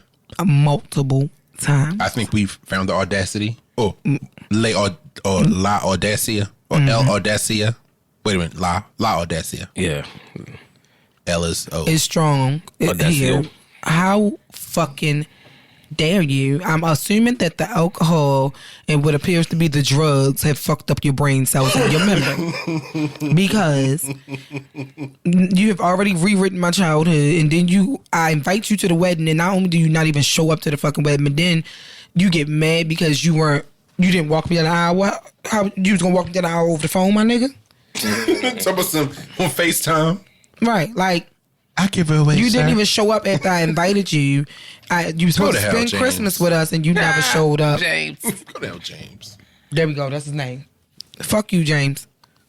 Because for once in my life, I just don't understand where people get the nerve. Like, is it on sale? Like, can you go buy it in the Walmart? Mm-hmm. Or they sell it at Ollie's? That's Audacity right there. At the flea market. Mm-hmm. Like, where do they sell this shit at? The nerve of you. The nerve of you niggas. The absolute fucking nerve of you. I mean, and I do want to say, sorry for your loss, because the man who died, that was your daddy. That was your daddy. The other one just contributed to your DNA. That man that died was your daddy, and thank God that you had him to walk you down the aisle and you got to have those father-daughter moments with him. That other motherfucker, in my book, he already did to you. Fuck him. Fuck him. Shit. Nah, but for real, it's fucked up. Like it's for me it's forever fucked up, because it's like, yo, you not, you just trash ass nigga. Yep. Essentially. Oh, bitch ass bitch. Oh, punk ass bitch. Crazy bitch. Stupid bitch. Just a bitch's bitch. You just a bitch. Bitch. No, but seriously, like that is entitlement, because it's my daughter. Matter of fact, Keita's biological was like that. He wasn't really around, and because she asked me to try to make amends with my dad, she tried to do the same with hers, and he was looking at it like, first he was on some shit like, oh, we was only coming around to ask for money and shit, right? Mm-hmm. And then when she saying that when he saw the niggas ain't need the money, then he thought that he was gonna walk her down the aisle. And, her sister father walked her down the aisle a little bit walked her down. And it's like, yo, you haven't been there, so how do you, like, what makes you think that, yo, you can, like, you gonna walk me down? Fuck that, nigga. I won't. This just made me think about something I just recently seen, and it just popped in my head because we were talking about walking people down the aisle, and I saw somebody get married recently, and their father walked them down the aisle with a button up and jeans on, and I thought it was so fucking ghetto. I don't know why it bothered me so bad. It just was really, really fucking ghetto. Oh no, I should bother Both you. her parents walked her down the aisle. Her mother looked like she was going to a party, and the father looked like he was like, "Oh shit, I forgot I had somewhere to be," and just threw some shit on. And he walked her down the aisle. And then I think, if I'm not mistaken, I think the fucking groom might have had on jeans too. I can't remember. I mean, some weddings are super informal. It was just ghetto looking. I'm sorry. It was just tacky. And they couldn't put on, then they ain't had no linen pants and nothing. They put on nothing. A whole linen suit and shit like that. It was just ghetto looking. It was just tacky. I'm sorry. Let me shut the hell up, because I ain't even got no goddamn husband, but I bet you a goddamn thing he ain't walking down the fucking aisle with no jeans and no damn button up on, I tell you that. Looking like he got somewhere to be afterwards. I just showed up real quick. I'll holler at you later here. That's the vibe it gave. But I know that was kind of irrelevant to the moment, but it just popped in my head when we were speaking about people walking people down the aisle. No, but I mean, but it's kind of like, yo, it's kind of real shit. Like, yo, this is how niggas this is how, I mean, yeah, the title of the article is, yo, entitled. Mm-hmm. Like, yo, you feel entitled. You feel like niggas owe you something. And yo, we don't, my nigga. Like, we don't.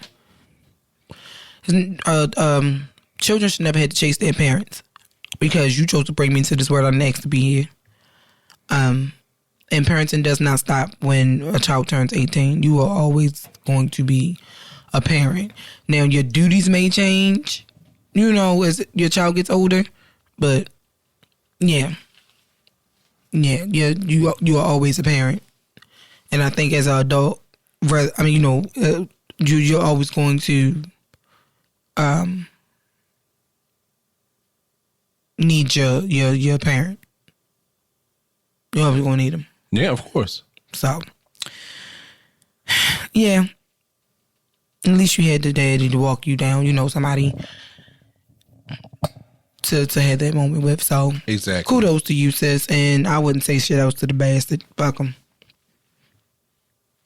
Fuck him. You know, they always say that. I think that like when your father is not alive, if you don't have a stepfather, I think your oldest. I think your mother or your father's oldest brother is supposed to be the next person in line or some shit like that. I think that's what tradition used to be. Mm-hmm. Or your oldest brother or something like that is supposed to be the one. Well, in my case, my father didn't have any brothers. Mm-hmm. And my mother's big brother is still alive. I don't even have an older brother. Huh? I didn't know your mother had an older brother. She has 7. My mother's the youngest of 7. Oh, well. So it was 3 girls, 4 boys. Oh, dude, there you have it. Everybody is deceased except for her, Aunt Helen and Uncle June. They're the last 3 left. And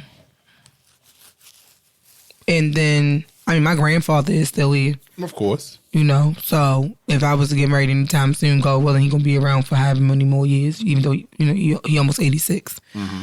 But that would be my first go-to would be him.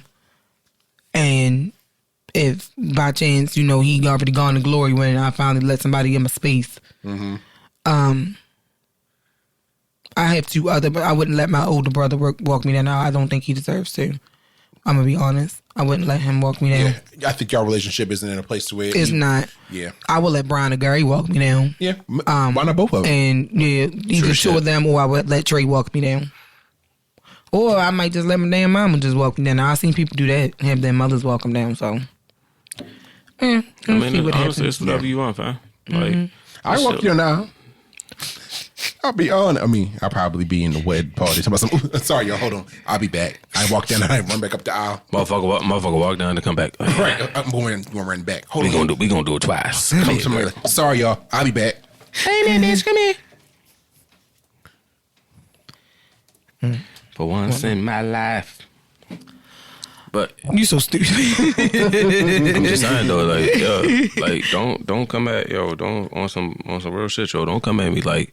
Don't come at me like, yo, like I should walk. I should let you walk me. Nah, bitch, you ain't walking shit but a dog. I let you walk your dog, motherfucker. Don't walk. You ain't walking me down no aisle. Bitch ass nigga. Ciao. Oh, punk ass bitch. All right, so this next one is from the 2 hot takes thread on Toxic Reddit. Mm-hmm. And the title is, My Girlfriend Blindsided Me by Saying She Doesn't Want to Move In Together Permanently. Okay. He said, my girlfriend, 26 female, and me, 27 male, were planning on moving in together permanently. A couple of months ago, we took over the lease for someone we knew who needed to move but didn't want to pay the penalties for breaking his lease. We were in the process of deciding if we wanted to stay here or move into one of the other places that the property management company has available, because this lease is up soon. But my now girlfriend has said that she doesn't want us to move in together permanently, and she's already left where we live now and taken most of her things. She completely blindsided me. Mm-hmm. She says she realized I'm not reliable. She said I don't do enough chores. She's never asked me for help, but she thinks I should just need to know when something needs to get done automatically. Her examples were laundry and vacuuming. She also complained that I didn't help her when we watched the sons of a friend of ours. Both of them had COVID, and they asked me and my girlfriend if they could bring their sons to us. No, if we can bring out their sons to our place until they were better. Our friends don't have family nearby, so we both agreed. My girlfriend had everything under control, and she never asked me for help or told me that she was struggling. If she had, I would have helped her without question. But she always had a handle on the chores, and she had things with the boys under control. I'm upset. I also don't think that someone who works from home has it easier than someone who can't work from home, or that just because she makes more means I should do more. I was thinking about proposing, and we were planning on permanently moving in together, and she just blindsided me. We went from on track to marriage to this. Did y'all? Here's my thing. Certain things are common sense, right? Okay. I don't understand why she should have to ask for help with laundry. Especially if it's your clothes too. Especially if it's your shit too. That's one. I don't understand why she needs to ask you to vacuum as a grown ass man. When you live in a house as well. I don't like certain things should not have to be asked of grown ass people. Also, if she was watching these two children, if y'all both agreed to watch these children, but she was the only one doing everything, why should she have had to say anything to you? Now, I'm all for communication. I am. I think communication makes things work. But again, I say, all right, so certain things are common fucking sense. But common sense isn't common to everybody. And that's very true. It could be a case of it's the term is malicious compliance. Well, not malicious compliance, but it's like where you act like you're stupid and don't know how to do stuff, so the other person gets frustrated, but you're not doing it right, and just pushes you out the way, which is the reaction. Because you really don't want to do it in the first place. Exactly. I forget the term. It's not malicious compliance. Oh, what is it? Hold on. Yeah. Continue. I'm gonna look it up because this is gonna. So all right. So let me get it straight. So they both they both working, right? Apparently, yes. And I guess my thing is it's like, yo, she making more bread than he is. He alluded to that. So all right. Okay, so traditionally speaking, the trade-off is if the man goes to work, the wife stays home, like, or the wife stays home. Yeah, that's the one that she raised the house, she controls the house. So all the man does is really go to work those long hours, and then he gives her the paycheck when she come, like when he gets paid. Mm-hmm. Nowadays, it's like I believe that a lot of men be living traditionally. Although they're in a two income household, and it's like, yo, I go to work, you the woman, it's like, yo, it sounds like he's looking at her like, yo, you're the, you the woman of the house. This is what my mother, usually what my mother did, like my mother took care of the house, and my mother took care of cooking. My mother took care of all this shit, and I think that a lot of men come from those households where the mother went to work and she did the same, and she still came home and cooked, or she still came home and did whatever. Me personally, yeah, sooner or later, that shit builds resentment. It builds resentment, especially if that person feels like they can't talk to you, they can't communicate with you, and they're doing it alone. Because sooner or later, they're gonna feel like, I'm already doing this, I'm already going to work, I'm paying most of the bills, and I'm doing everything around the house. What I need you for? Mm-hmm. Like, you're not even offering help. You're not even offering help for anything. What do I like? Yo, I can if I can do this shit by myself, I might as well be by myself. For some, I believe that's how some people think. Like, if I can do it, yeah. If I'm doing it by myself, then I might as well be by myself, and that's what it sounded like. It sounded like she took that mentality and ran with that. Not ran with it, but she like, all right, fuck you. You don't want to help. Like, you don't want to help. You don't have to. But I'm gonna go this way. I'm gonna go this way, and I wish you all your luck in your future endeavors. Mm-hmm. That's what's going to have to happen. Clearly, he need to fucking grow up. Or she gonna find a man that's willing to do the shit. Mm-hmm. And that's bad. That's bad as well. Well, maybe you'll grow up, sir. Maybe not. Why are we talking about that, yo? I believe that people do send they send warning shots before they send warning shots before they act, and it's like, yo, chose to ignore you be so self-absorbed, and you be into your own shit, and it's like, yo, you're not paying attention. So when the shit happen, you like, It be that kid that gets it be that kid that talks so much shit, then the one day they get smacked in the mouth and it's like, I ain't even do nothing. I ain't even do nothing. I think it's somebody feigns ignorance where you pretend that you don't know how to do something like a simple task. I think that's what it's called, but I could be wrong. But I'm sorry, Aaron. That's it. No, I call it Feigning lazy. ignorance. Yeah, feigning. Yeah. Man, fuck that. I call it lazy. I mean that too. Yeah, but you acting stupid because you don't. You hope that you just do it so bad that the other person just gets frustrated with you and just does it. Selective memory and shit, bro. Yeah. Okay. It's usually the kids that do that shit because my son do it all the fucking time. I ain't know you wanted me to That shit do ain't it. work with Deborah. Oh, you don't know how to do it? Let me show you. Now go ahead. Trey kept saying, Mom, I forgot how to, like, when I told him how to wash clothes, I can't remember the steps. Go get a piece of paper.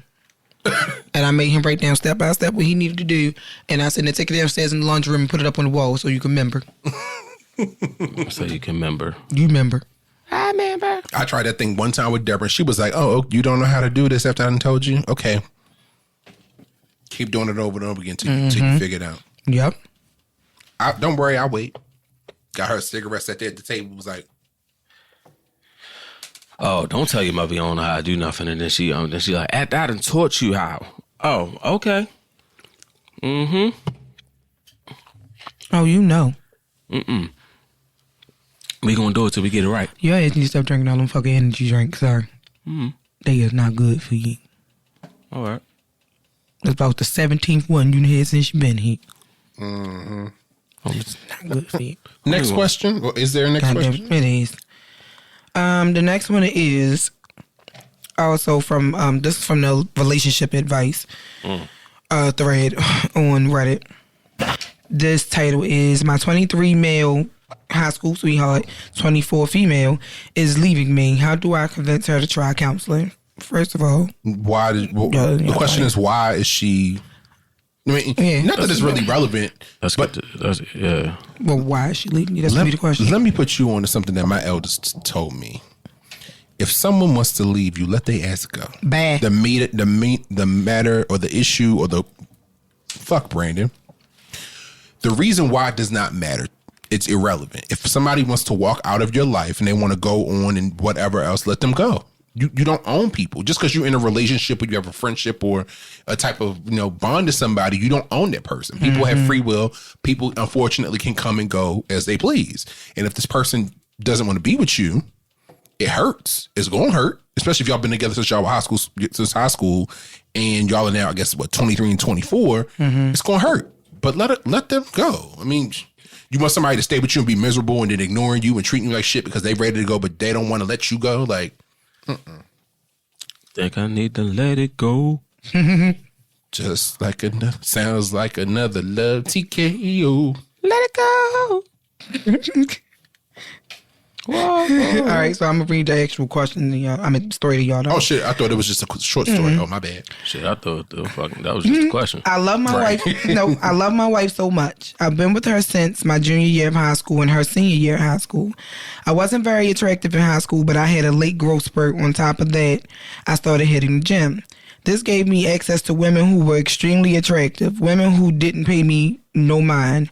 This led to me getting a hall pass from my wife and eventually needing to open a relationship. My wife was against it, but I knew I owed it to myself. It was going to be temporary until I get everything out of my system. 2 years passed and I thought everything was going well and I was having a blast. I thought our relationship was great and she serves me with divorce papers. I haven't signed them. She said the 2 years since we opened our relationship have been the most difficult in her life. Now, she didn't tell me this or communicate this with me. She says she feels that I don't value her. I'm sorry. I told her if I didn't value her, I would have divorced her. I offered to close the relationship and we can get therapy, and she said she's over it. She loves me, but she can't do this anymore. She's staying with her friend and her friend's boyfriend, and I'm just at a loss. Sir, first of all, Welp. y'all were too young to be married.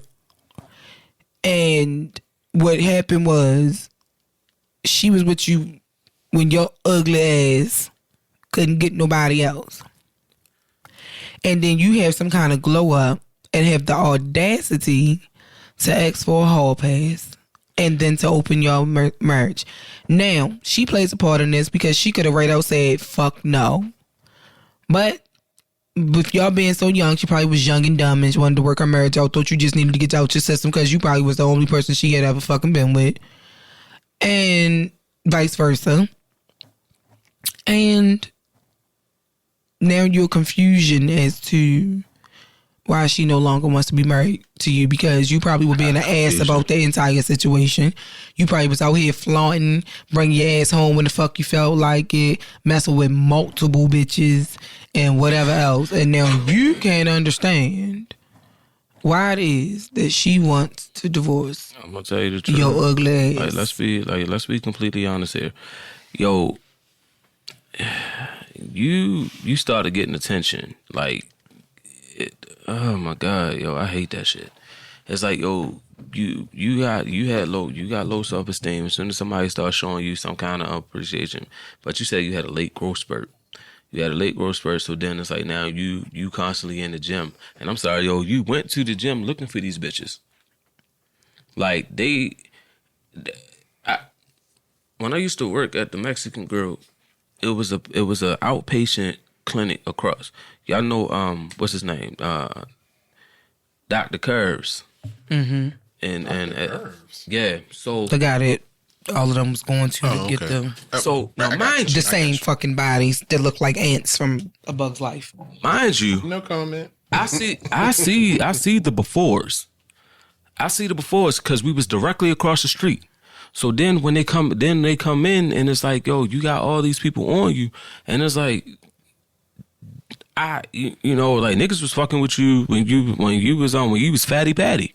Mm-hmm. You know what I'm saying? Now you done thick ass patty mayonnaise, and it's like niggas don't like, yo, you are so vain. And I mean, I'm sorry, I can't call it vain. I can't call it vanity.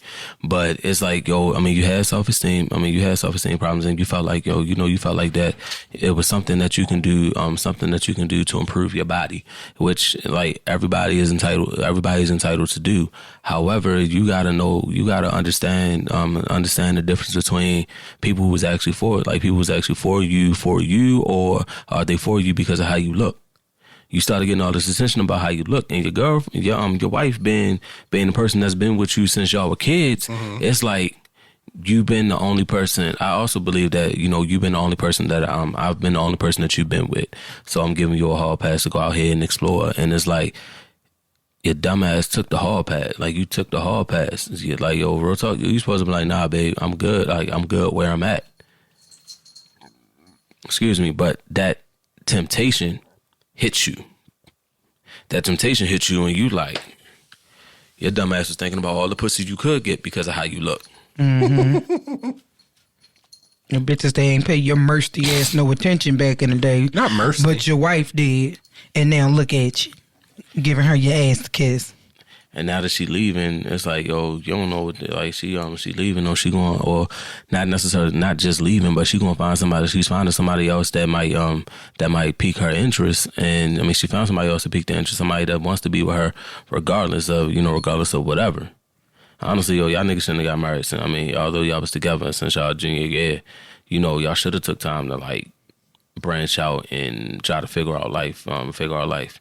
Like they say, if you love it, let it go, and if it comes back to you, then it was yours. If it doesn't come back, it was never yours. So y'all should have left. You should have left for a minute and then came, you know, and then tried to figure out life.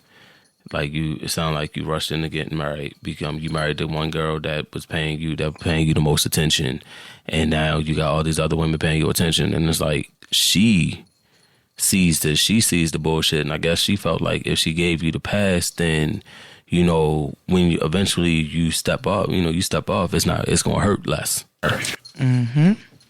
And that's fucked up. Lack of communication all around. Lack of communication is the root cause in all of this. Okay, I'll give you that. Yeah. All right. Excuse me. I rock with that because, yeah, yo, it's just, I mean, what my mother say? Be unapologetically you and say what you need to say. Like, say what you need to say. Like, yo, shorty had, like, yo, she had a problem with it. Like, you know, verbalize the problem. But, you know, you got a confidence boost because you was hitting the gym for like 3 weeks and got like a month of results. Muscles bulging and shit, and it's like, yeah, yeah, you got gym, you got your little gym wives and shit. They looking at you, but all that shit is hollow, bro. You left your home for a vacation home. Mm-hmm. You left home for Airbnb. With your stupid ass. The grass isn't always green on the other side. It's greener where you water it. Facts on plus tax. Facts on facts. Y'all niggas need help. Like, dumbasses. And it's men, bro. Like it's the male, it's the male species. Not trying to downplay my own gender, but at the end of the day, it's like, yo, y'all niggas, some of you niggas be like, and I understand it. You get attention from the women, from other women that's not your woman, and then it's like, yo, you think you hot shit, but then all that shit is short lived. Like, that shit short lived like a motherfucker, because all fun and games, so that the baddie that got your attention and was all good for you and you had your wife can't boil water, can't take care of a house, can't take care of you because all she was good for was looks and superficial attention. Her ass was fat. No. Yo, and all she wanted you before was your looks. They was on you. Nah, they was on you because they probably seen that you was working out and you was wearing a fucking wedding ring. Okay. All right. Anything else, Aaron, before we wrap up? Hell nah. Like, fuck that bullshit, bro. I mean, like I said, like I just said, it's you leaving, like, yo, you leaving home for a vacation, and it's like, yo, it's just crazy. It's crazy. What can you say? Fuck them. Yep. Yeah. All right. Well, we're going to wrap up the episode here.